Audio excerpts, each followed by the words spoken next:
because it sucks.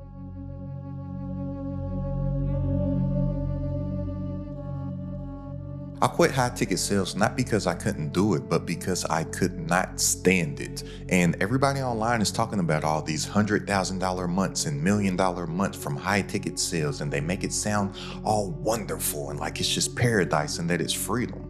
But what they don't tell you is that behind the scenes, all those client wins and those $100,000 months and $1 million months are a bunch of angry customers, refund requests, chargebacks, and you praying that your payment processor doesn't shut down behind all of those chargebacks. And it's only going to take me about 5 minutes to break this down. So if you don't have 5 minutes to spare, then you may just end up skipping on down that yellow brick road and then get there and realize that the Wizard of Oz isn't real. And I'm telling you, a lot of the stuff that all of these gurus are talking about, it's not real at all. And it is very possible to hit those $100,000 months outside of low ticket, because I have had $100,000 months. The most amount of money that I've made in a single month is a little over $200,000. I've made over 7 figures online in my business. My very first digital product did a little over 900K. So I'm telling you, there are other alternatives than all that, just to keep it a buck with you, bullshit that most of these people are out here spewing all over the internet. So if you don't have 5 minutes to spare, just enjoy the high stress of high ticket sales. But I know that I did not build a business to be stressed. I built a business to be free. And I didn't find that freedom until I walked away from high ticket completely. In high ticket, it sounds sexy because it's a dream that they're selling you. Like, everybody thinks that they're gonna just be sipping margaritas on vacations all over the world while they're just getting these $5,000 and $10,000 and $20,000 and beyond sales just coming in from their laptop on autopilot. It's not like that at all. The part that the gurus don't tell you about is that high ticket doesn't mean high profit. It means spending all day cold calling or cold DMing or cold emailing a whole bunch of people that didn't ask to speak to you. It's hopping on Zoom calls to have sales calls that feel like hostage negotiations to try to convince strangers that you're worth more than their rent. And then all these high ticket gurus out here just tell everybody, oh, just raise your price to $5,000, just raise your price to $10,000, just raise your price to $25,000, and people will buy it because blah, blah, blah, blah, blah. But what they don't tell you is that the only reason that they sell high ticket is because they have to. Because they know no other way to get in front of somebody outside of paying for traffic. And marketing is like sex. If you have to pay for it, then you're a loser. So they don't know how to get in front of somebody outside of paying for an ad to get in front of somebody. And the cost of advertising is so high through the roof right now that they have to charge a high ticket just to cover the advertising costs. They don't tell you about that. And then they don't tell you about all those $100,000 months and all those $1 million months. It's not profit.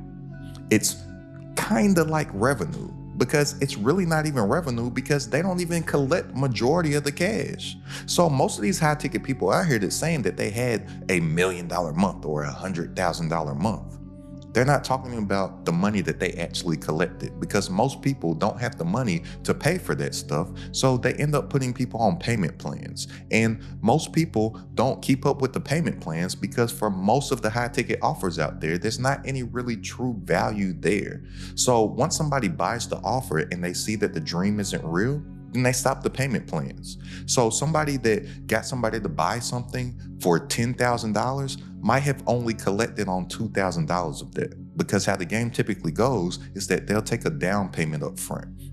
And usually the down payment is no more than $2,000 to $3,000 on the high end of it. And the reason why they do that is because they know that majority of their customers cancel it. So if you get too many chargebacks and refund requests on your payment processors, then your payment processor gets shut down. So since they know that they have a high chargeback percentage, which is why all these high ticket coaches' payment processes get shut down all the time. And if you ever get coached by any of them, they tell you how you need to have all these backup payment processes. Well, why do you need all these backup payment processes if you're running a legit business? You shouldn't have that many refund requests anyways. But since they know this, they'll take a minimum amount on a down payment, and and then they want you to wire in the rest. You know why? Because you can't charge back or ask for a refund from a wire. Once it's done, it's done. Or even some of them now with cryptocurrency, send the rest in crypto. Well, guess what? You can't refund or charge back a crypto exchange. So one of these high ticket coaches, they'll sit there and tell you that they did $100,000 in a day from some event that they did. But they don't tell you that that $100,000 are payment plans and pending payments. So about 90% of the time, that shit ain't real. It's like the Wizard of Oz. You get to the end of the yellow brick road and you realize that none of this shit is real. You have people that said that they're going to pay you some money, but that's not real. They didn't actually give you the money. And the higher percentage of those people never end up giving the full amount that they committed to. The whole game is primarily bullshit. And I didn't realize any of this until I paid high ticket to learn how to charge high ticket. I paid $50,000 to join a mastermind. And while I was in the program, I realized that I don't want to do any of this shit because most of this shit is not building a solid business. It's just like a fast hustle to get as much money as you can right now. I'm like, I want to build something that has longevity. And in the program that I was in, I realized that I was the only person that paid full price. Because in the program that I joined, you were supposed to get certain things and access to certain assets and whatnot. And people within the program were asking me how to do certain stuff that we were supposed to be learning how to do in the mastermind.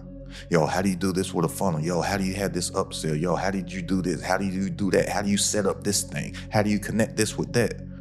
I'm like, why are you asking me this? You paid for it. You get access to the same stuff that I get access to. They said, no, I haven't paid for that yet. I said, what? You haven't paid for it yet? What do you mean? We get access to all this stuff when we join because we paid to join. No, I'm on a payment plan. I only put up like $2,000 and I pay this much money per month. And I don't get access to the stuff that you have access to until I've paid this amount. I was like, whoa. I thought all y'all had money. I thought all y'all were successful in business because I paid for something high ticket because I had already made 7 figures online in my business. My first digital product had already done a little over 900K. I was learning how to grow my business, or that's what I thought. That's why I wanted to join this program. But nobody else had done that. And then I also find out through having discussions with people and then just also along my entrepreneurial journey, seeing how a lot of your favorite gurus do. And I know that some of these are your favorite gurus because my YouTube analytics shows me what my audience watches. And I know that you watch some of these people that I'm thinking of right now. But I also found out that something that is a common occurrence in high ticket sales are that people are telling people to take second mortgages on their homes to pay for what is basically a digital product, access to some information and coaching calls. It's really just a digital product, but it's packaged and positioned differently so they can charge a extreme amount for it.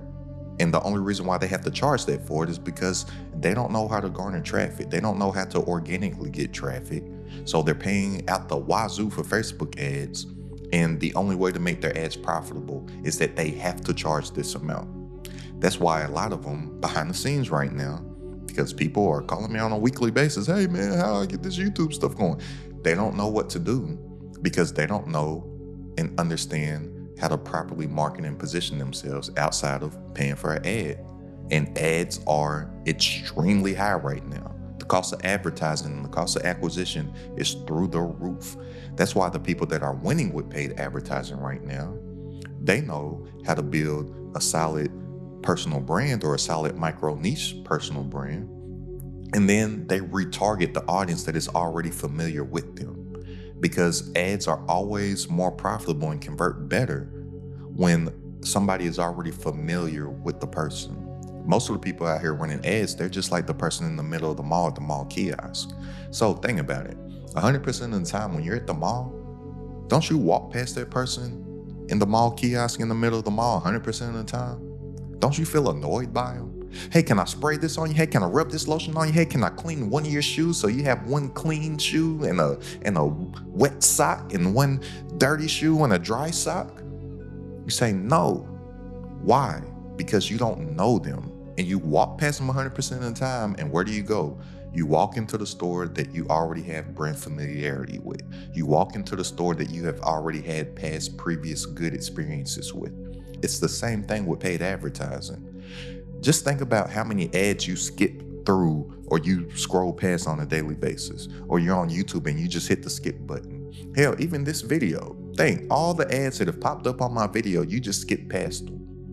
But any ads that might catch your eye, that you might even give it a chance to hear what they're talking about, it's somebody that you're familiar with, right? That's why a lot of these high ticket gurus never learned, because in years past, it used to be whoever is the loudest on the internet wins, especially during COVID times. COVID times was a weird time. And a lot of these people built their businesses up during COVID time when people just had a whole bunch of free money in their pocket and were just willing to spend money on anything and was just sitting in the house with absolutely nothing to do for 24 hours a day. And now, years later, the world's not like that anymore. Things have kind of gotten back to normal. But I just know I was in this particular mastermind, and certain people that I started to meet and certain relationships that I started to form, I was kind of getting a courtside seat to the game. I won't even say a courtside seat to the game. I was in the locker room, and I'm hearing all these huge revenue numbers. There's this one guy that comes to mind right now. He talked about having $1 million day, and I was like, oh wow, I want that. At least that's what I thought. Until I realized that he only made $150,000 cash, and he spent $200,000 on ads. So he was really in the whole $50,000, but he's going around in his marketing saying that he had $1 million day. No, he didn't. He had people say that they were going to give him money. He had all these payment plans and whatnot, all these scheduled payments, scheduled, not collected. And then it turns into a hustle of him and his team that he had hired to frenetically always call these people back all the time to try to collect their money. I was like, yo, I don't want nothing to do with that. And most of these people, their whole business relies on a couple launches per year. So I'm like, dang, if this 1 or 2 launches don't go well for your whole year, or, max, they may have 4 launches a year max.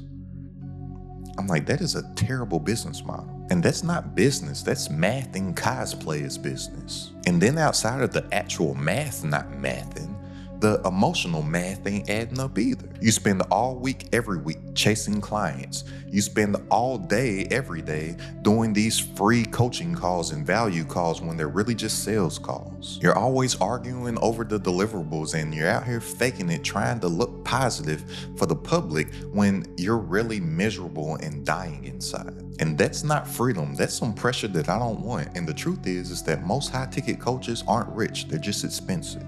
And a lot of these high ticket coaches have boxed themselves into a life that they are not enjoying right now, and they're looking for a way out. They've built a business for themselves that cannibalizes itself instead of compounding on itself. I'm telling you, for most of these guys, there's no product being sold. It's a dream. And I also realized this when a lot of those high ticket guys were asking me how I made so much money with my low ticket digital product. I'm like, yo, I paid all this money to learn how to do this. Why is everybody asking me what I did before I even got into this room? And I have way higher profit margins than all them because I don't have all the overhead that they have. I don't have to have a team. I don't have to have all these people on sales calls. I don't have to run ads. I don't have to pay for all these different softwares just to get all this stuff to work, just to freaking deliver a digital product to somebody. All I need is myself. And that's when I realized that it's not the price that makes you rich, it's the process. Because my first digital product, it did a little over 900K. It was a $40 product, and it actually did 7 figures. It did more than 900K, but I switched payment processors, and I just don't want to have a whole bunch of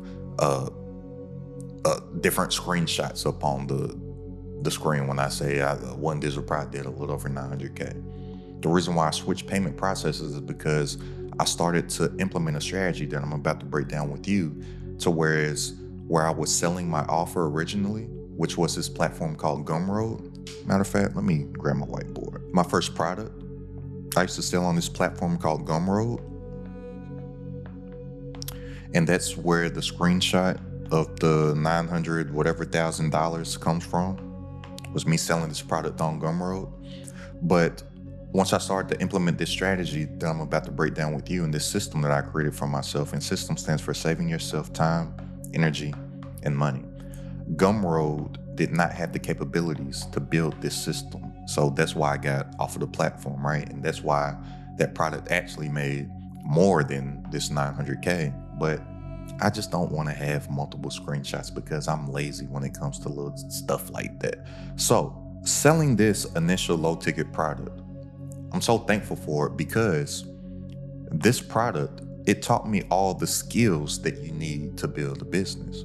And a lot of these high ticket coaches, they don't have the skills that I learned from selling low ticket. And then just logically, it doesn't make sense to me. I'm like, all these people out here trying to sell this super expensive stuff, but they can't even sell a $7 ebook. So I'm like, how do you think you're gonna sell something for $7,000 when you can't even get somebody to buy something from you for $7? Like it doesn't make sense to me. It doesn't add up. The math ain't mathing. But selling low ticket digital products, it taught me this. And let me just say this. What I look at is high ticket. I know a lot of people, they may think like 1K and up is high ticket, but I really think like more so $3,000 and up is high ticket. But I'll just say the 1,000 also. So as soon as you get into the thousands, just for the sake of the example for this video, I'll say that that's high ticket, right? But selling this low ticket, it taught me the skills that I need to build a solid business, which are going to be offer creation, right?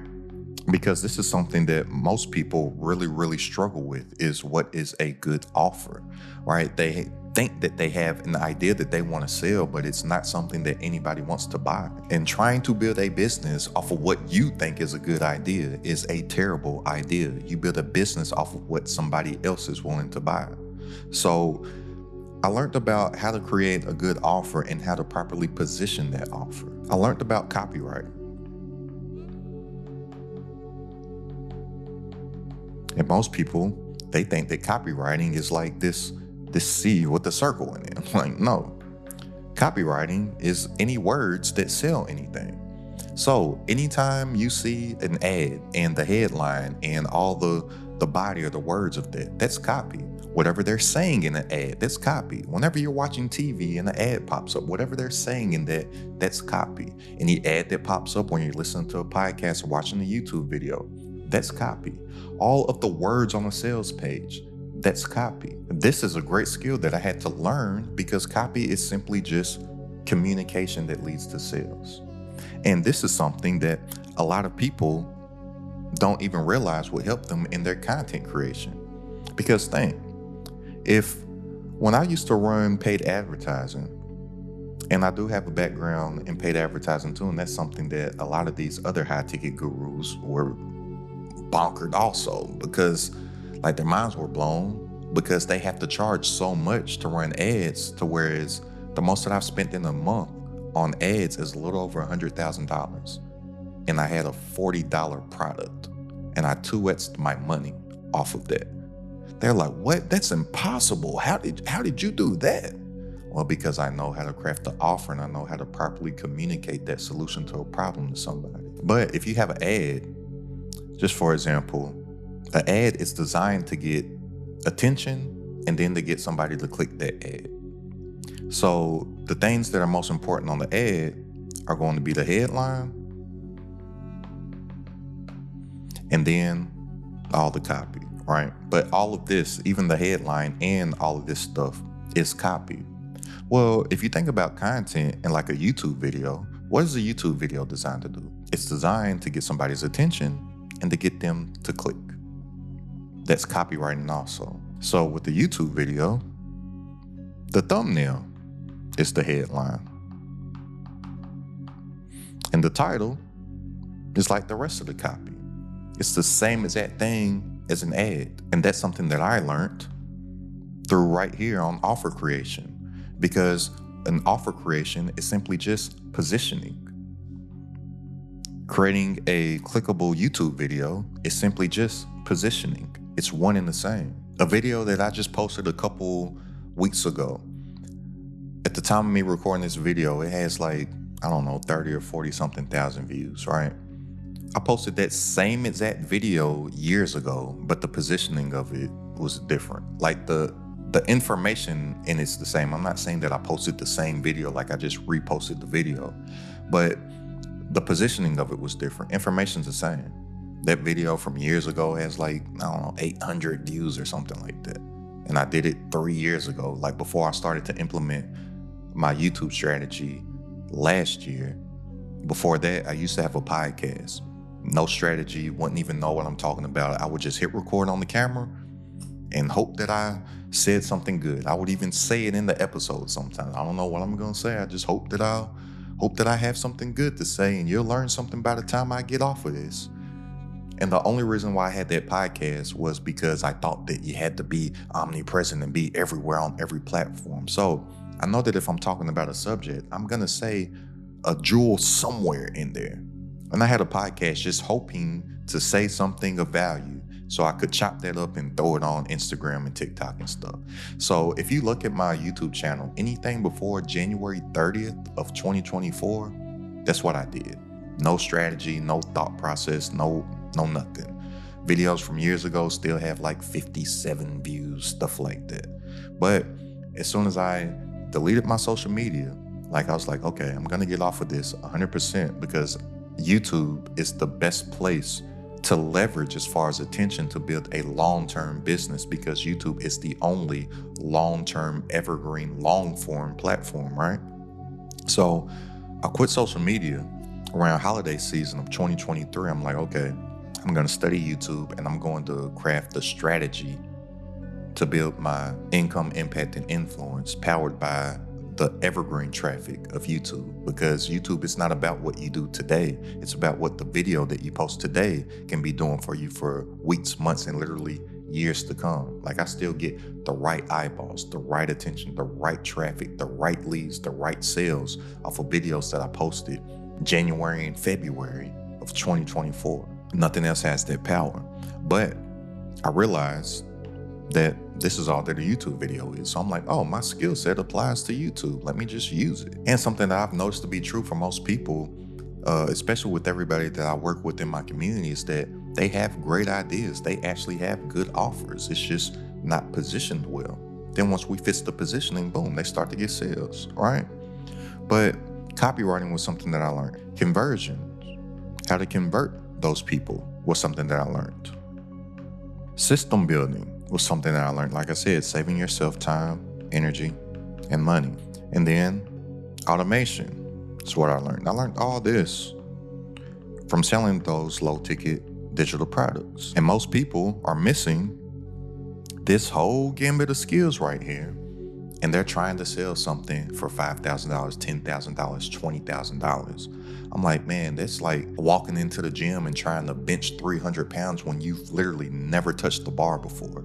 It ain't gonna happen. It's probably gonna end bad. But low ticket built my business muscles. And once I understood the psychology behind it, I was like, oh, all that friction in high ticket, it just kills sales. But frequency can actually build a solid foundation of a business. And once you understand that, then you can build a system around that literally makes sales while you sleep. And then once you build that system, you can actually sell the stuff that all the high ticket gurus sell with absolutely no friction, because you'll be selling to people that are already within your ecosystem, that have already had good experiences for you.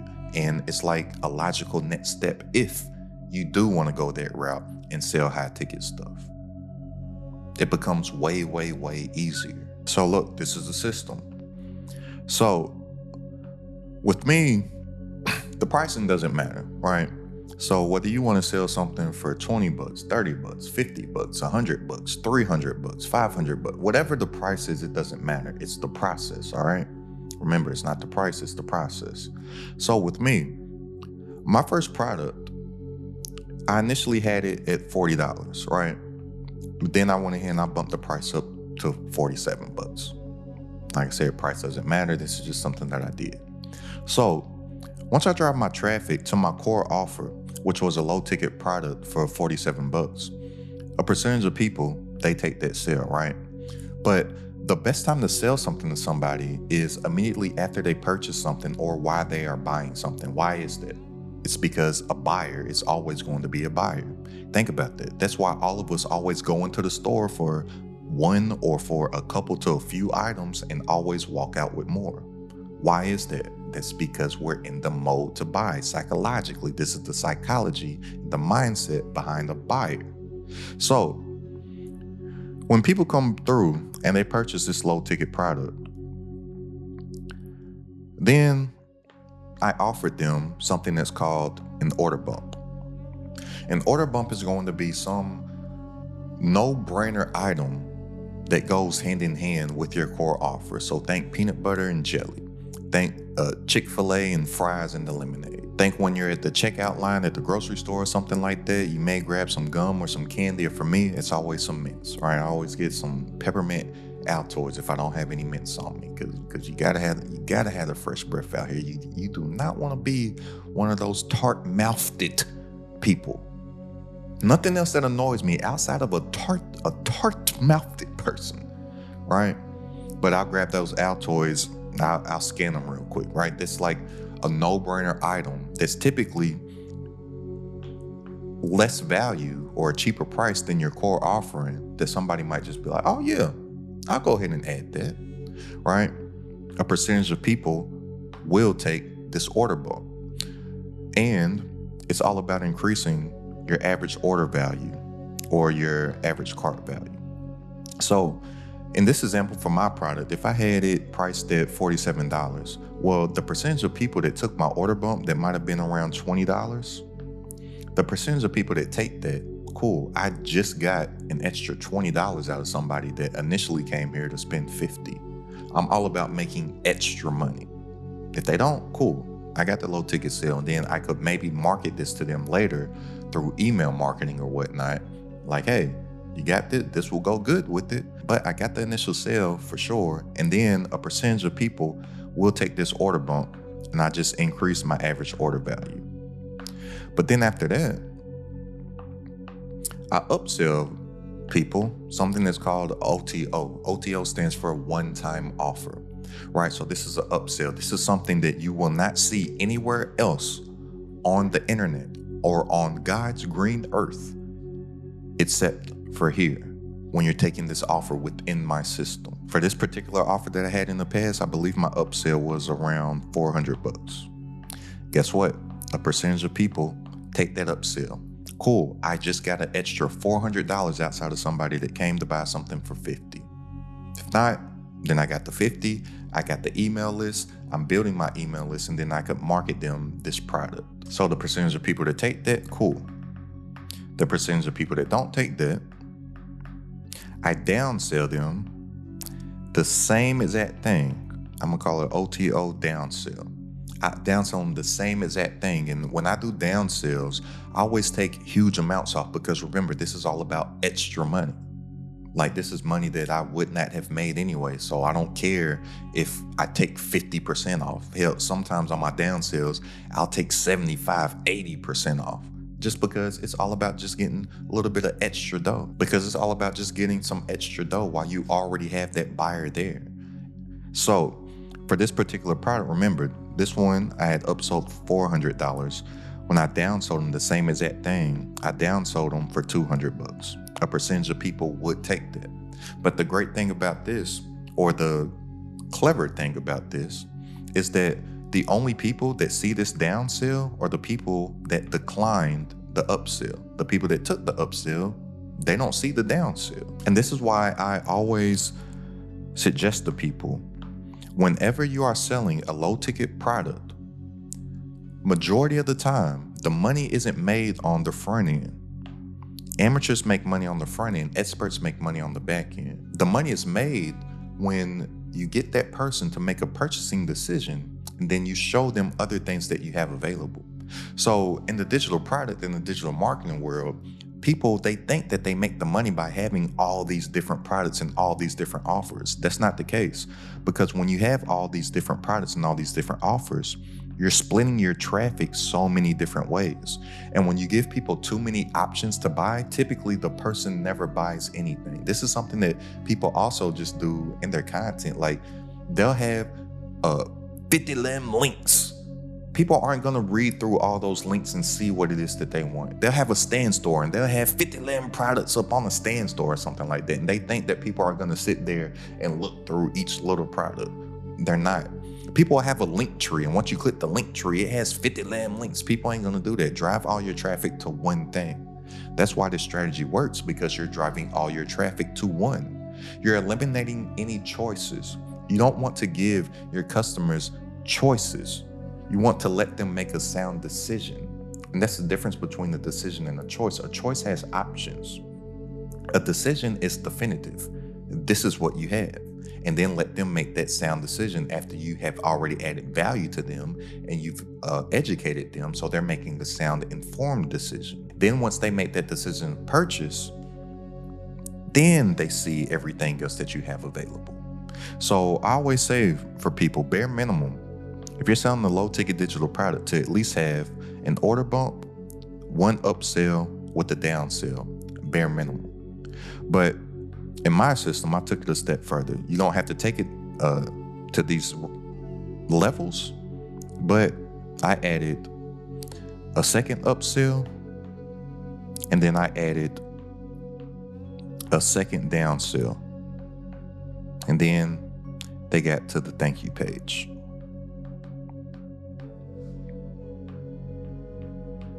Which on my thank you page, I had offered my community. So I was still selling something on the thank you page.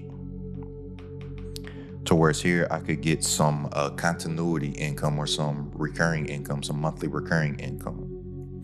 Right, so this is a system to whereas all that you have to focus on is getting people into your system, into your ecosystem. And remember, system stands for saving yourself time, energy, and money. And then once they're there, they see everything else that you have available. Now,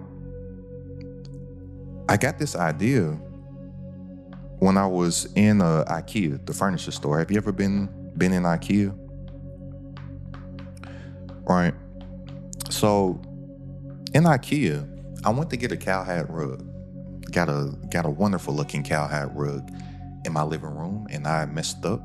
And I need to go get a new one, so I might be going to IKEA pretty soon because I messed around and I put a patch in the cowhide rug because I had put a little ottoman because I wanted to put my feet up, and I had the ottoman there, but I wasn't thinking about when I put my feet up, the ottoman's gonna be sliding. So through the ottoman sliding, it done put a patch in my cowhide rug, but I'm covering it up with the ottoman. So if anybody was to come to my house, they can't see that my cowhide rug got a patch.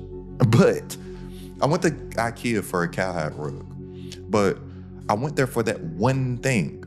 But when I walked out of IKEA, I walked out with plates, spoons, knives, forks, bowls, all this stuff. I would have walked out with a trash can if they had the motion sensor joint, but they didn't have the motion sensor joint because I was dining in Chick-fil-A one day and they had motion sensor trash cans. I was like, that's dope. I want one of those. IKEA didn't have it. If they did, I would have walked out with a trash can too. And then my cowhide rug. Right? So what IKEA did, if I can just get some of this off the board real quick. So what IKEA did was this.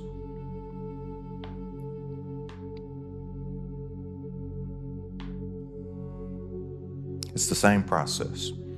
So IKEA gets me in the door for my product that I came for, that cowhide rug. And then while I'm there, I'm like, oh, they got bowls. I need some bowls. Oh, they got glasses. I need some glasses. Oh, they got forks, knives, spoons, because I went there. I had just moved. I just renovated my new house, right? Oh, they got this. Oh, yeah, they got my cowhide rug. Oh, cool. Then I got out. They got me there for what it was that I wanted, which in your case would be your core offer. Then they showed me everything else that they had, right? They increased their average order value. I was like, okay, this is dope.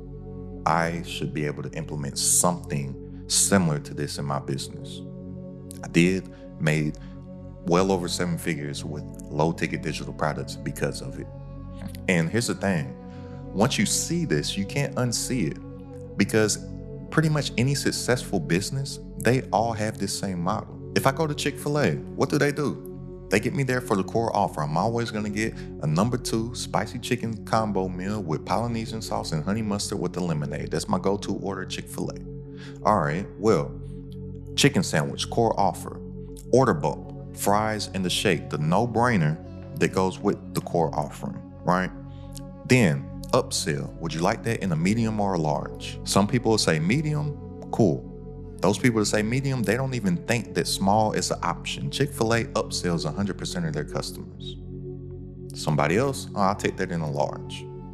Oh, cool, we just made more money off of the people that want to take that in a large. This is business. I go to the movies, something that I love to do.